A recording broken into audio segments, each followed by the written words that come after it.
नमस्कार दर्शकों, गाड़ी वाला आया के आज के इस विशेष ऑनलाइन प्रदर्शन में आपका स्वागत है। मेरे साथ हैं अमित खरे जी, आस्क कार गुरु। आप उनके तमाम इंटरव्यूज देखते हैं और जो पिछला पॉडकास्ट था गाड़ी वाला आया का एपिसोड नंबर 2 डीजल पर, उसको भारी लोकप्रियता नसीब हुई है और लगातार लोग उसके बारे में लिख रहे हैं, पढ़ रहे हैं। कुछ लोग उससे लाभ पा रहे हैं और कुछ लोग खार खा रहे हैं और दोनों ही तरीके के फीडबैक मेरे पास आ रहे हैं। तो कार गुरु, आपका बहुत बहुत स्वागत, क्योंकि आज हम जिस चीज को लेकर के ये इमरजेंसी एपिसोड कर रहे हैं वो है इथेनॉल को एक्सपेरिमेंट बोलने को लेकर के। संदर्भ सुप्रीम कोर्ट में उसको एक्सपेरिमेंट बोलने पर है और उसको लेकर के बात ये हो रही है कि अरे वाह भाई, अगर इथेनॉल एक प्रयोग है जिसका परिणाम हमें साल भर बाद पता चलेगा, तो क्या हम सब एक प्रयोगशाला हैं? क्या हम लोग गिनी पिग हैं? क्या हम लोग बलि के बकरे हैं? क्या सारा प्रयोग 140 करोड़ लोगों पर सीधा सीधा होगा? In English, are we lab rats? We the lab rats of India, है ना? अमित खरे जी, आपका बहुत बहुत स्वागत। मैं चाहूंगा पहले आपकी अंडरस्टैंडिंग क्या है उस पर जरा संदर्भ आप दें, फिर आगे बढ़ेंगे।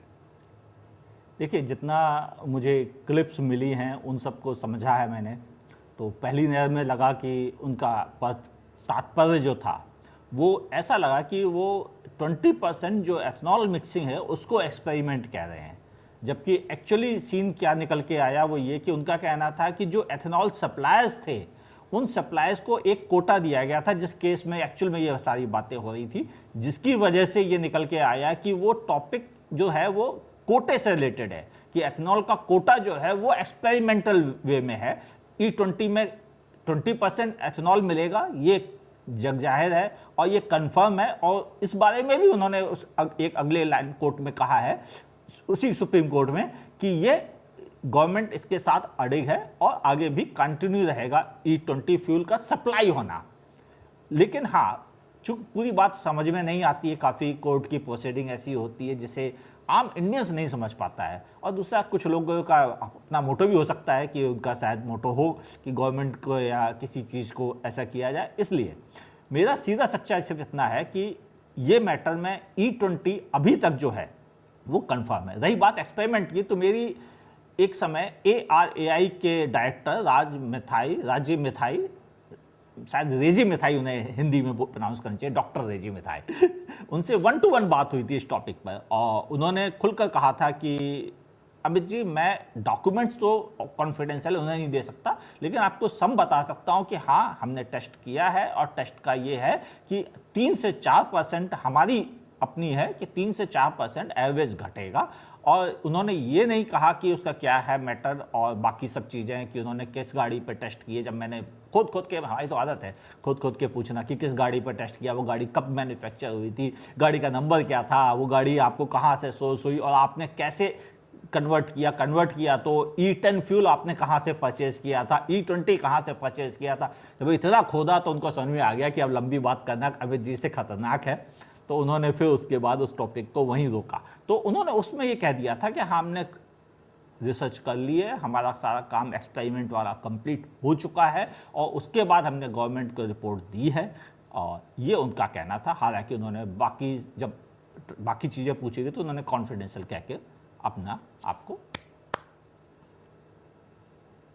अमित जी, यही बात है ना। देखिए, सबसे बड़ी आप मुझे ये बताएं कि अगर सरकार कोई चीज लागू कर रही है, कोई पॉलिसी चेंज, बड़ा चेंज, जिसमें वो बता रही है कि भाई फलानी एजेंसी ने ये बता दिया, ढिमकानी एजेंसी ने ये बता दिया, उन्होंने सर्टिफाई कर दिया।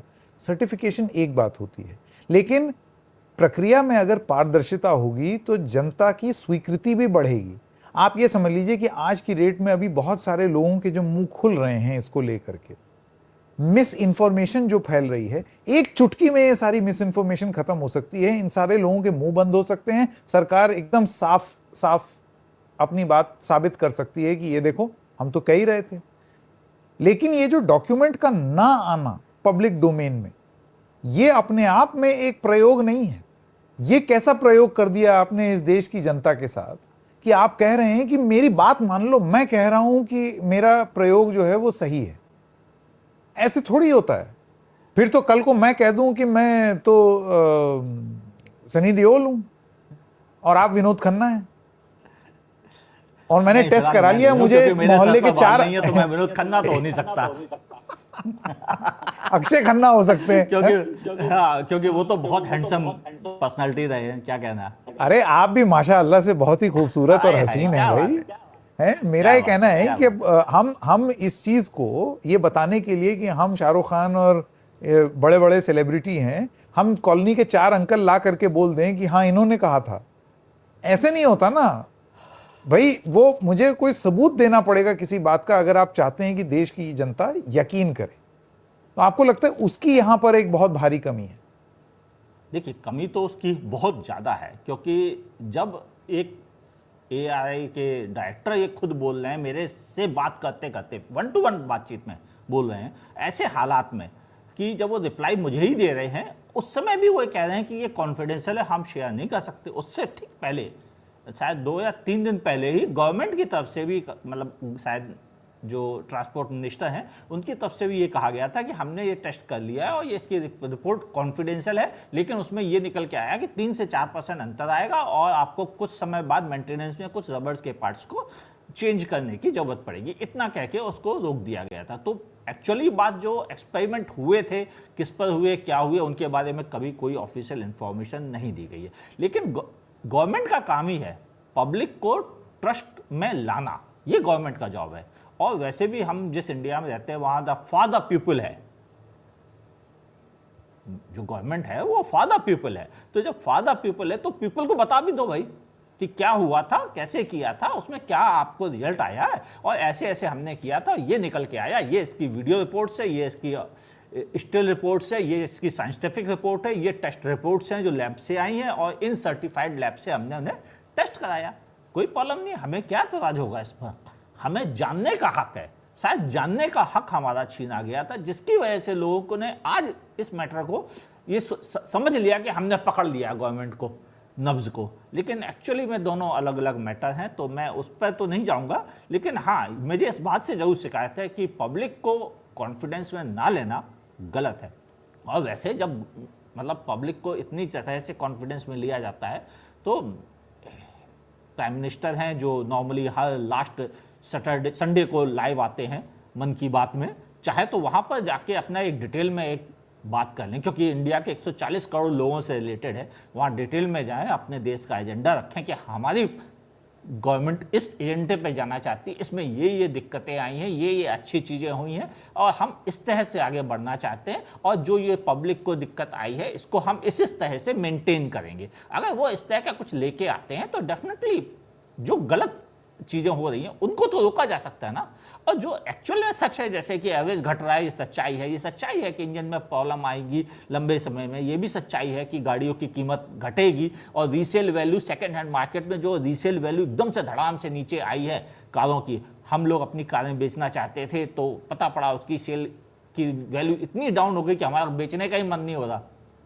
तो ऐसी चीज़ें थोड़ा सा कम होंगी और पब्लिक को थोड़ा तो ट्रस्ट आएगा सिस्टम पर, और सिस्टम पर ट्रस्ट बनाए रखना बहुत ज़रूरी चीज़ है। अगर ये टूटता है तो बहुत ज़्यादा दिक्कतें आती हैं। और बाकी पॉलिटिकल मेरा कोई एजेंडा था नहीं और वो आज भी नहीं है, लेकिन हाँ, मुझे कारों से प्यार है और कार खरीदने वालों से प्यार है, तो उनके बारे में अपनी बात कहता हूँ और खुले दिल से कहता हूँ। और एकदम सही कह रहे हैं आप। इसी वजह से यहाँ पर देखिए, अब कार गुरु की बात पर लोगों को स्नेह क्यों आता है, या उनको बात वो अच्छी क्यों लगती है, बात पते की क्यों लगती है? वो इसलिए लगती है क्योंकि जितना उनको पता है, ठोस जानकारी, डबल चेक की हुई जानकारी उनके पास है, वो बताते हैं। जो नहीं है वो वैसे का वैसे। तो यहाँ पर सबसे पहली बात तो ये है कि ये जो एक्सपेरिमेंट शब्द का प्रयोग है सुप्रीम कोर्ट का, जैसे उन्होंने बताया, उसको एक बार फिर से दर्शकों को बता दें। Ethanol is an experiment. Attorney general R Venkataramani informed the Supreme Court that ethanol blending is an ongoing experiment and impact of policy would be clear after a year. ये हिंदुस्तान टाइम्स में, इंडिया टुडे में कल से ये खबर छपनी शुरू हुई। इसके बाद एक हाहाकार मचा कि आपने E20 ब्लेंडिंग को, इथेनॉल ब्लेंडिंग को ही एक प्रयोग बता दिया, और आप कह रहे हैं 1 साल बाद उसका नतीजा पता चलेगा, यानी कि हम लोगों की गाड़ी में प्रयोग हो रहा है। ये तर्क निकाला गया इन आर्टिकल्स के बाद, जिसमें प्रेस इंफॉर्मेशन ब्यूरो की तरफ से एक स्पष्टीकरण आया, जो कि मेरा यह मानना है कि वो स्पष्टीकरण भी अभी तक साफ नहीं है, वो बहुत क्लैरिटी से इस चीज को स्पष्ट नहीं करता है। वो कहता है कि attorney general office experiment comment is completely false and do not reflect anything close to the actual submissions। लेकिन फिर तहसीन पूनावाला और तमाम और जो कोर्ट कवर करते हैं, उन्होंने वो प्रोसीडिंग की वो क्लिप को जेन्युइन बताया जिसमें वो एक्सपेरिमेंट शब्द का प्रयोग कर रहे हैं। यहाँ पर ज़्यादा ज़रूरी बात यह है जो अमित जी ने समझाया कि किस संदर्भ में एक्सपेरिमेंट शब्द का प्रयोग किया है। ये कहना कि एक्सपेरिमेंट शब्द बोला ही नहीं गलत है, लेकिन एक्सपेरिमेंट शब्द का प्रयोग किस संदर्भ में किया है वो चीज अभी भी सरकारी स्पष्टीकरण में नहीं है। मैं बहुत ज्यादा टेक्निकलिटी में इसलिए नहीं जाऊंगा क्योंकि अमित जी बस इतनी बात को यहां पर करके इसलिए छोड़ देते हैं क्योंकि जनता की गाड़ी से एक्सपेरिमेंट प्रयोग ना प्रयोग इस संदर्भ में कहा था, उस मेरी गाड़ी में उससे कोई फर्क नहीं पड़ रहा है। पॉइंट ये है कि एक प्रयोग तो हो ही रहा है। E20 का प्रयोग नहीं हो रहा क्योंकि वो तो ऑलरेडी इंप्लीमेंट कर दिया। E22 तो हो रहा है, E25 तो हो रहा है, E27, E30, E85 इथेनॉल का। अपने डीजल वाले एपिसोड में एक शब्द उठाया था कि मुझे डीजल में भी आइसोब्यूटेनॉल के पायलट प्रोजेक्ट के चलने की हिंट है, और ये है कि शायद वो कहीं हो रहा है। इसको क्या कहा जाता है? एक्सपेरिमेंट तो है, बिल्कुल वो तो है। तो मोटी मोटी बात यह है कि अमित खरे जी, आप ये मानते हैं कारगुरु की एक्सपेरिमेंट तो हो रहा है। अब आप ये संदर्भ में और clause A sub clause C read with clause फलाना बी ऐसे करके अगर आप अपनी बात कहेंगे तो हो सकता है आप तकनीकी आर्गुमेंट में सरकार जीत जाए। ये वाली बात में, अब ये अटॉर्नी जनरल है भाई, पढ़े लिखे बड़े विद्वान वकील, बड़मनई जिसे कहा जाता है अवधि में, जो जैसे सरकार के चीफ वकील कहा जाए, और उनका मुकाबला कौन करेगा? छोटे मोटे वकील तो कर ही नहीं सकते, और हम तो उसमें भी नहीं है। हमें लाख की स्पेलिंग याद है बस, और कुछ नहीं। बिल्कुल, लेकिन प्रयोग हो रहा है। आप इस टेक्निकलिटी में मत जाइए, ओवरऑल बात पर जाइए। एक प्रयोग हुआ ना, और प्रयोग जो है वो अभी भी जिस तरीके का रोल आउट हो रहा है और जिस तरीके की बात हो रही है, जैसी जानकारी कारगुरु लेकर के आ रहे हैं, वो अपने आप में पारदर्शी नहीं है।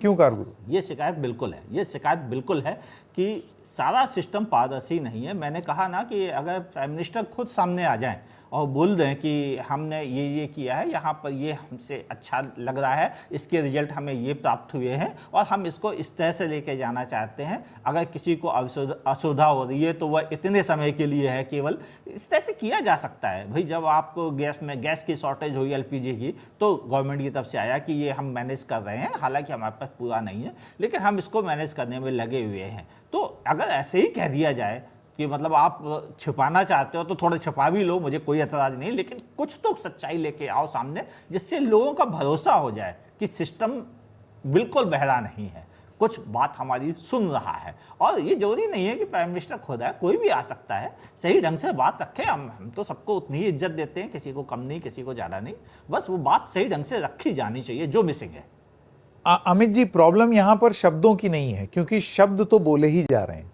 शब्द मंत्री दर मंत्री, सरकार दर सरकार, प्रेस रिलीज दर प्रेस रिलीज तो बोले ही जा रहे हैं और बताए ही जा रहे हैं।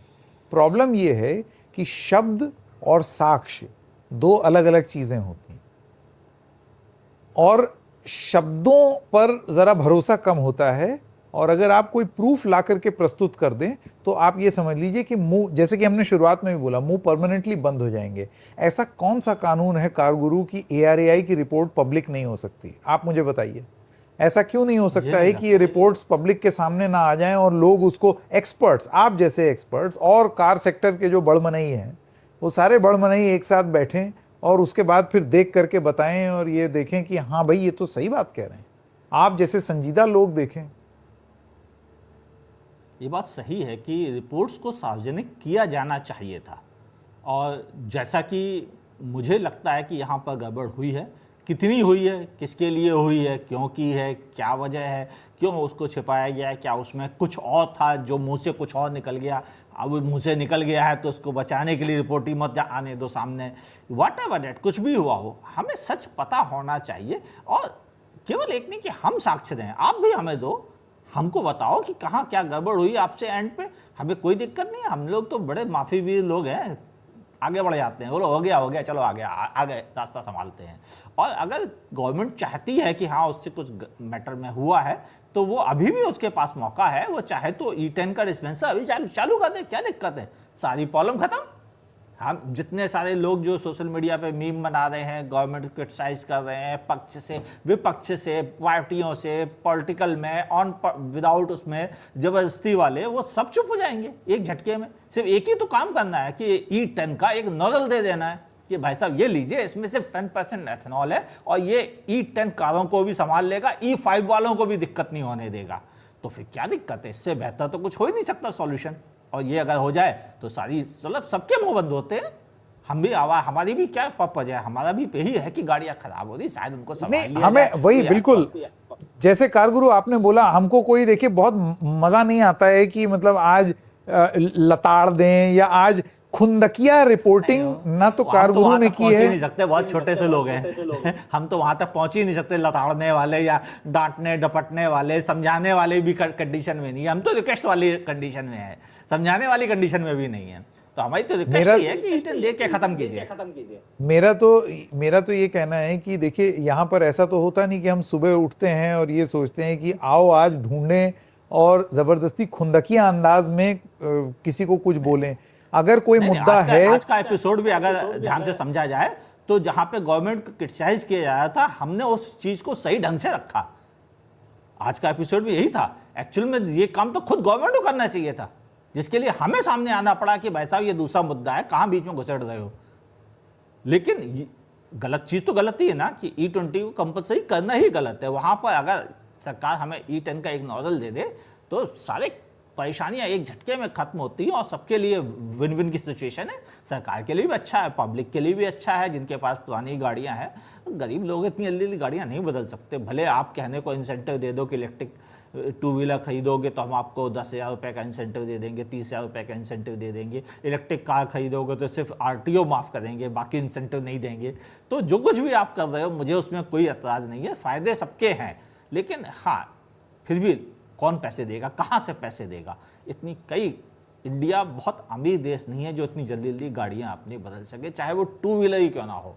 कारों की तो बात ही अलग है, कार तो बहुत ही ज़्यादा महंगी है, लेकिन 2 व्हीलर भी बदलना आसान नहीं है। तो ऐसे दौर पे अगर नोजल दे के बात बन सकती है और जिसके लिए कोई एक्स्ट्रा इंफ्रास्ट्रक्चर पे खर्च नहीं करना है सरकार को, वो उससे बेहतर सस्ता सॉल्यूशन और क्या हो सकता है। और कहने को भी हो जाएगा, देखो हमने बात सुनी आपकी, बिल्कुल आप सही कह रहे हैं, लेकिन वो नोजल की ही हमारे तमाम एपिसोड में मुझे याद आ रहा है बात नोजल की ही थी कि आप वो दे करके खत्म करें। अभी एक E0 का एक नोजल है, मुझे अभी पता चला और हमने उसके बारे में बात भी की कारगुरु। अब वो E0 मतलब प्योर 100% पेट्रोल का एक नोजल आता है बहुत हाई एंड गाड़ियों के लिए, क्योंकि उसमें तो आप ई वाला हिसाब किताब नहीं लगा सकते। लेकिन उसका दाम रखा है 162 रुपए लीटर। बंबई में उसका दाम है 182। हाँ, उसमें कुछ पैसे भी शामिल है। सर आप पैसे कम बता रहे हो, वो 162 रुपए कुछ पैसे है, वो 182 रुपए कुछ पैसे है। मतलब आप कितना पक्ष ले रहे हो, कितना सस्ता है वो, समझो आप। बड़ा व्यंग हो रहा है यहाँ पर कारगुरु। लेकिन देखिए मेरा ये कहना है कि ये तो आपने अफोर्डेबल ऑप्शन ही नहीं रखा पुरानी गाड़ी वालों को लिए। अगर देखिए, मैं ये नहीं कहता कि अफोर्डेबल है अनअफोर्डेबल है। गवर्नमेंट के पास बहुत सारे तर्क होते हैं और वो कह सकते हैं कि पेट्रोल जो है, वैसे तो गवर्नमेंट ये कहती है पेट्रोल एथेनॉल से सस्ता है और हम आपसे ज़्यादा पैसे लेके एहसान कर रहे हैं कि आप एथेनॉल ले लो महंगा हमसे, तो ये गलत है। दूसरी चीज़, भाई जो प्राइस स्विट्जरलैंड में है वो प्राइस आप इंडिया में ले रहे हो तो बराबरी की बात है, ये थोड़ी नहीं है कहीं गलत है। मुझे गलत नहीं लग रहा ये कि अगर वो 162 रुपये 182 रुपये लीटर बेच रहे हैं तो ऐसी प्राइस सेम पेट्रोल की वहाँ भी तो है यूरोप में, तो फिर क्या दिक्कत है भाई? बस दिक्कत ये है कि यूरोप में पर पर्सन इनकम हमारे 1 साल की और उनकी 1 महीने की बराबर है। ये अंतर है और इस अंतर की वजह से हमें दिक्कत है। एकदम सही। अब देखिए दिल्ली में जो नई ईवी पॉलिसी आई कार गुरु, उसमें ये है कि 2 साल के अंदर अंदर नई बाइक जो हैं वो सब ईवी ही रजिस्टर होंगी। क्यों? क्योंकि टू व्हीलर की वेहिकुलर पॉपुलेशन दिल्ली में बहुत ज़्यादा है, 60% से भी ज़्यादा, 67% इज टू व्हीलर्स। अब प्रॉब्लम क्या है कि आपने एक 2 साल का ये तो रख दिया कि 2 साल के अंदर अंदर सिर्फ ईवी होंगी। क्या इतना इंफ्रास्ट्रक्चर है? जब वो भर भर के ईवी बाइक्स आ जाएंगी तो आपके पास क्या इतना इंफ्रास्ट्रक्चर आप बना लेंगे 1-1.5 साल में? अच्छा, दूसरी चीज यहां पर भी एक सवाल उठाया जा सकता है ना कि भाई मैं बेचारा गरीब, मेरा वो उसमें जोमेटो स्विगी, हम बाइक वाले जो हैं हम तो ईवी हो लें, और बड़ी बड़ी गाड़ी वाले, उन पर आपने ईवी की कोई पॉलिसी नहीं बनाई। वो डालते रहें तेल, करते रहें प्रदूषण। एक्चुअली गवर्नमेंट ने जो कहा है उसका असली मतलब जो है वो ये कि हम आइस टू व्हीलर्स को 28 के बाद रजिस्टर नहीं करेंगे। जिसका मतलब ये होता है कि अगर कोई उसके बाद नई पेट्रोल वाली टू व्हीलर खरीदना चाहेगा तो वो खरीद नहीं पाएगा दिल्ली में उसे रजिस्टर नहीं करा पाएगा। लेकिन इसका मतलब ये बिल्कुल नहीं है कि जिसने आज खरीद ली या 2027 में खरीदी वो चला भी नहीं पाएगा। इसका ये मतलब बिल्कुल नहीं है। तो एक क्लैरिटी देना जरूरी था, तो वो मैंने क्लैरिटी दे दी। अब रही बात कि इस पॉलिसी से फ़ायदा होगा, नुकसान होगा। देखो, जिसको गाड़ी खरीदनी है आइस वाली, जिसने ठान रखा है कि मुझे आइस ही खरीदना है, उसके लिए 2028 तक का वक्त है, नई गाड़ी खरीद लो, कोई बुराई नहीं है। लेकिन जिसको इलेक्ट्रिक पे स्विच होना है उसके लिए ज़रूर थोड़ा सा फ़ायदा है कि 30,000 रुपये सब्सिडी मिल रही है। पुराने व्हीकल पर भी आपको अच्छे स्क्रैपेज बेनिफिट मिल रहे हैं 30,000 रुपये तक के, जो बहुत अच्छे हैं मेरे हिसाब से। तो ये सब जो बेनिफिट हैं ये ओवरऑल अच्छे हैं। लेकिन इस बेनिफिट से जो व्यक्ति को इलेक्ट्रिक चाहिए ही नहीं उसको नहीं कन्वर्ट कर सकते हैं, ये प्रॉब्लम है। कोई ऐसा सॉल्यूशन होना चाहिए था जिसकी वजह से आदमी अगर इलेक्ट्रिक पे नहीं जाना चाहता है तो वो कोई तरीका ढूंढ ले। अब वो तरीका मुझे पता है और सारी दुनिया इस तरह के तरीके अपनाती है कि वो आएगा नोएडा से रजिस्टर करा लेगा, आएगा फरीदाबाद से रजिस्टर करा लेगा, रुकेगा तो है नहीं। जिसको खरीदना है आप उसे रोक नहीं सकते। नियम कानूनों का इस्तेमाल आप अपने हिस्से में तो कर लोगे दिल्ली शहर में, लेकिन दिल्ली शहर के बाहर रहने वाले को आप कैसे करोगे? लेकिन गवर्नमेंट को जो मौका उन्होंने मिस कर दिया दिल्ली ईवी पॉलिसी में, जो था कि अगर आप दिल्ली की सड़कों पे आएँ तो ऑलमोस्ट 40% टैक्सियाँ चलती हैं जो लोगों को एक जगह से दूसरी जगह लेकर जाती हैं। ये सड़क पे ज़्यादा चलती हैं। इनकी डेली की जो रनिंग होती है रोड पर वो होती है 800 से लेकर 1200 किलोमीटर पर डे की, जबकि एक आम कंज्यूमर की होती है 800 से लेकर 1200 किलोमीटर पर मंथ की। यानी वो मंथ में जितना पॉल्यूशन करेगा उतना वो टैक्सी वाला एक दिन में कर देता है। तो इनको एक्चुअल में उसको कन्वर्ट करना चाहिए कि भाई प्लीज़ आप आओ, आपको ज़्यादा चलना पड़ता है, आप इलेक्ट्रिक में आओ, हम आपको बेनिफिट देंगे, हम आपका रजिस्ट्रेशन टैक्स ऑफ करेंगे, हम ये ऑफ करेंगे, हम आपको जो MCD से आप एंटर करते हैं 100 रुपये हर बार देना पड़ता है उसके, वो भी हम आपको इलेक्ट्रिक होने की वजह से माफ़ कर देंगे। अगर इस तरह के बेनिफिट देते हैं तो एक्चुअली दिल्ली को पॉल्यूशन से ज़्यादा हेल्प मिलेगी, ना कि सिर्फ बाइक को कंट्रोल करने से हेल्प मिलेगी। और इलेक्ट्रिक में तो उन्होंने कोई बेनिफिट दिए नहीं, जबकि मेरा मानना था इलेक्ट्रिक में बेनिफिट देने चाहिए थे, और सबसे ज़्यादा इन टैक्सी वालों को तो जरूर देना चाहिए था। गवर्नमेंट ने एक अच्छा साइन किया कि आपने 3 व्हीलर्स के लिए पॉलिसी तैयार की, भले बेनिफिट है थोड़ा सा, 2 व्हीलर्स में अच्छा बेनिफिट है, आई एम हैप्पी। लेकिन 4 व्हीलर्स के लिए आपने कोई बेनिफिट नहीं दिए। यहाँ भी थोड़ा इंसेंटिव देना चाहिए था। केवल एक RTO रजिस्ट्रेशन माफ़ कर देने से बात नहीं बनती, क्योंकि वो तो यूपी में पहले से ही माफ़ था। तो आपने ऐसा कौन सा तीर मार लिया जो यूपी से बेटर कर लिया? और ऐसा कई स्टेट में है जहां रजिस्ट्रेशन टैक्स इस समय 0 है इलेक्ट्रिक व्हीकल पर। तो दिल्ली गवर्नमेंट ने कोई ऐसा तीर तो नहीं मार लिया कि जो बहुत अच्छी पॉलिसी हो गई 4 व्हीलर्स वालों के लिए। तो उसे बेहतर किया जा सकता था, कोई सब्सिडी अमाउंट देते। पुरानी गाड़ियों में स्क्रैपेज आपने 1 लाख रुपए दिया है, लोगों की एक्चुअल में रीसेल वैल्यू वैसे ही डाउन होगी, अब वो स्क्रैपेज से क्या कर पाएंगे? तो उनका एक्चुअल बेनिफिट नहीं है। मेन टैक्सी वालों को बेनिफिट देते अगर ये, तो शायद, और उनके लिए टर्म्स लगा सकते थे कि आपको 2028 तक खत्म करनी है अपनी टैक्सी, इलेक्ट्रिक लेनी होगी तो आपको ये सारे बेनिफिट मिलेंगे। हम आपको एमसीडी टोल से राहत दे देंगे, हम आपको चार्जिंग इंफ्रास्ट्रक्चर बनाएंगे। वैसे तो मेरे हिसाब से ये होना चाहिए, पहले चार्जिंग इंफ्रास्ट्रक्चर बनाना चाहिए, फिर रिबेट देनी चाहिए। और इस चीज पर तो कारगुरु मेरी बात यही थी, जो मैं पॉइंट कह रहा था वो मैं यही कह रहा था कि आप जो भी पॉलिसी चेंज कर रहे हैं, आप रजिस्ट्रेशन लेवल पर तो कर रहे हैं, लेकिन इंफ्रा लेवल पर अब ये बिल्कुल वैसे ही हो गया कि आज के बाद मैं सिर्फ और सिर्फ पेट्रोल गाड़ी बेचूंगा, और मैं उस अनुपात में बढ़े हुए जब पेट्रोल गाड़ियां चलने लगेंगी उतने पेट्रोल पंप ही ना बनाऊं, तो फिर मारामारी मचेगी। वो एग्जिस्टिंग इकोसिस्टम में लोग और ज्यादा आएंगे। यहां पर कितनी सारी ऐसी कॉलोनीज हैं जहां पर आपको पता है इलेक्ट्रिक वो व्हीकल्स के लिए बक्साई नहीं लगाने देती हैं सोसाइटीज, नहीं लगा देती। तो वो इकोसिस्टम नहीं डेवलप हुआ है। अब 2 साल के अंदर अंदर क्या विद्युत गति से हो जाएगा तो करिश्मा ही हो जाएगा। फिर आपको लगता है ये कंप्लीट होलिस्टिक पॉलिसी नहीं के आसपास 2020-22 के आसपास एक पॉलिसी कहा गया था कि हम 36,000 चार्जिंग स्टेशन दिल्ली में लगा देंगे, लेकिन वो उसका टाइम लिमिट दी गई थी 2025 तो हो गया।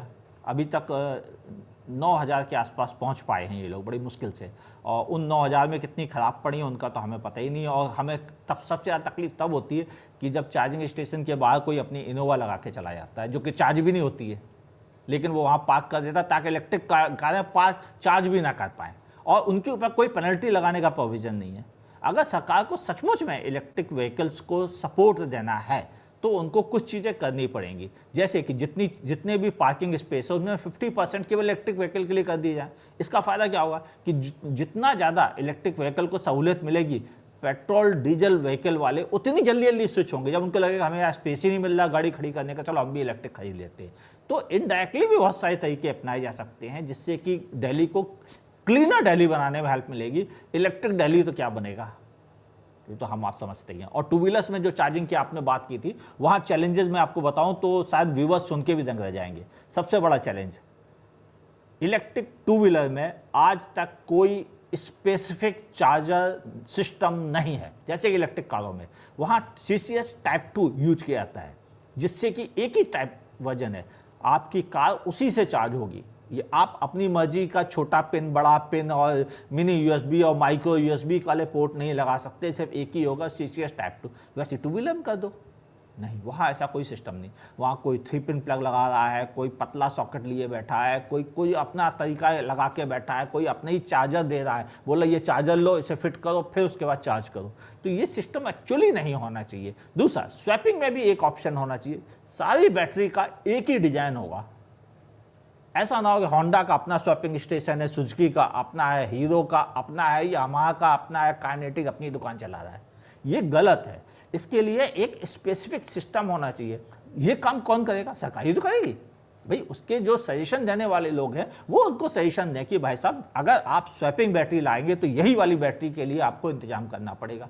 वो बैटरी चाहे जो कोई मैन्युफैक्चर करे सबके लिए ओपन होनी चाहिए, डिजाइन का कोई पेटेंट नहीं होना चाहिए। बैटरी स्वैपिंग तभी सक्सेसफुल होगी जब एक ही तरह की स्वैपिंग होगी। ऐसा ना हो कि होंडा वाली हम अपनी में नहीं लगा सकते, अपनी वाली हम होंडा में नहीं लगा सकते, तो फायदा क्या हुआ? स्वैपिंग थोड़ी नहीं होगी। फिर तो ये बंधन हो गया कि आपको बांध दिया गया कि आपको इसी दुकान से सारा सामान खरीदना पड़ेगा, इंडिया की किसी और दुकान से नहीं खरीद सकते। बिल्कुल वैसी जैसे E20 ही लेना पड़ेगा, आप दूसरा फ्यूल नहीं ले सकते। तो ये गलत चीजें हैं जिसको गवर्नमेंट एक नियम से संभाल सकती है। टू व्हीलर्स में ये जरूरी है करना, आप 4 व्हीलर्स में कर सकते हो, टू व्हीलर्स में क्यों नहीं कर सकते? एक सिंपल छोटी समझदारी की बात है। और अगर ऐसा करते तो डेफिनेटली टू व्हीलर्स को बहुत सपोर्ट मिलता। हर एक के लिए अलग अलग चार्जर नहीं खरीदने पड़ते, एक ही चार्जर घर में होता, उससे आप अपने इलेक्ट्रिक वाली छोटी स्कूटी चार्ज कर लेते, उसी से इलेक्ट्रिक वाली बाइक चार्ज कर लेते, उसी से इलेक्ट्रिक वाली छोटी पैडल वाली भी गाड़ी आप इलेक्ट्रिक वाली उससे चार्ज कर लेते, तो फायदा होता। ऐसा तो नहीं कि हर एक के लिए अलग अलग चार्जर खरीदेगा आदमी। ये गलत सिस्टम है और इसको दूर किया जाना चाहिए। जैसे आप मोबाइल में हमने एक चार्जर ले लिया घर में, उससे हम सब लोग चार्ज कर सकते हैं, मैं, मेरी वाइफ, मेरी बेटी, कोई भी चार्ज कर सकता है। तो फिर बिल्कुल वैसे ही सिस्टम यहाँ बाइक में भी होना चाहिए कि एक चार्जर घर पे लगा है और उससे सब तरह की बाइकें, स्कूटी सब चार्ज हो जाए। और कार में जैसा है कि आपने एक चार्जर लगा लिया, घर में 3 तरह की कार है, 3 कंपनीज की, आप चार्ज कर सकते हो, उससे कोई दिक्कत नहीं है। आपको हर एक के लिए अलग चार्जर थोड़ी लगाने पड़ रहे हैं। तो वैसे टू व्हीलर्स में कर दीजिए। टू व्हीलर्स तो ज़्यादा संख्या में बिकते हैं, वहाँ चेंज करना ज़्यादा इंपॉर्टेंट है और ज़्यादा जरूरी है। शायद गवर्नमेंट इस पर गौर ही नहीं कर रही है और कौन उनको सजेशन नहीं दे पाया आज तक? कारगुरु बता सकते हैं तो बाकी लोग क्यों नहीं बता सकते थे उनको? क्या उनके पास यहाँ इस तरह के विजन वाले लोग नहीं है, या उन्होंने सुनने की कोशिश नहीं की, या वो तो खुद तो अपनी सरकारी गाड़ी में चले जाते हैं ऑफिस और भूल जाते हैं? क्योंकि ये भी तो पॉलिसी मेकर्स में कमी है कि सरकारी गाड़ी मिल रही है, एक ड्राइवर मिल रहा है, और अगर उसे चार्ज भी करना है तो ड्राइवर जाके चार्ज कर रहा है, साहब तो कभी चार्ज कराने के लिए खड़े ही नहीं हो रहे हैं। तो ये चीज़ें होनी चाहिए। मेरा तो कहना है कि अगर आपको कोई एक्सपेरिमेंट करना है, कुछ प्रयोग करना है, तो पहली प्रयोगशाला तो खुद सरकार हो। अपनी गाड़ियों पे लागू करो, अपने सरकारी स्कूटर, अपने सरकारी 3 व्हीलर, अपने सरकारी वाहन 4 व्हीलर सब पे, और फिर उसकी रिपोर्ट दीजिए। आप बताइए सबसे पहले। अच्छा तरीका ये है। बिल्कुल, क्योंकि उसमें पब्लिक का पैसा बर्बाद नहीं होगा, पब्लिक के पैसे की बलि नहीं दी जाएगी इस काम में। ये ज़्यादा सही था तरीका। अब नहीं किया तो नहीं किया। अब वो एक्चुअल में क्या हुआ कि वहाँ एक्सपेरिमेंट वर्ड ऐसा उतर के आया है कि सब लोगों के लिए वो अब समस्या बन गया। उन लोगों के लिए जो पूरी बात समझे बगैर अपनी राय दे बैठे हैं, और उनके लिए भी जो पूरी बात समझ के कहना चाहते हैं तब भी नहीं कह पा रहे हैं। तो ये इस तरह के एक्सपेरिमेंट की जगह अगर सही एक्सपेरिमेंट किए जाए तो मुझे नहीं लगता कि क्लीनर इंडिया पॉसिबल नहीं है। बिल्कुल पॉसिबल है, और ग्रीनर भी पॉसिबल है। आज के इस एपिसोड में हम लोगों ने एक्सपेरिमेंट वाली बात भी कर ली, और अच्छा हुआ कि क्योंकि अभी अभी दिल्ली ईवी पॉलिसी आई थी तो उस पर भी आपका मत हो गया, तो ये एक डबल डाइजेस्ट एपिसोड हो गया हमारा ऑनलाइन स्पेशल। तो ये बहुत इंटरेस्टिंग हुआ। कारगुरु, बहुत बहुत धन्यवाद आपका वक्त देने के लिए। और मैं दर्शकों को ये बता दूं, ये तो आपको अभी एपिसोड दिख ही रहा है, लेकिन बहुत जल्द कारगुरु के साथ इथेनॉल पर आपकी गाड़ी और स्कूटर में ये जो इथेनॉल, अब फ्यूल तो आ गया, अब ये तो वास्तविकता है, लेकिन इसके समाधान, पुरानी गाड़ियों के समाधान और क्या क्या हो सकते हैं, बस इससे ज़्यादा नहीं बताऊं, क्योंकि बहुत डिटेल में कारगुरु ने वो इंटरव्यू दिया है। वो स्पेशल गाड़ी वाला आया एपिसोड आएगा अभी कुछ दिनों में। बहुत बहुत धन्यवाद अमित जी हमारे साथ जुड़ने के लिए। Thank you. Thank you.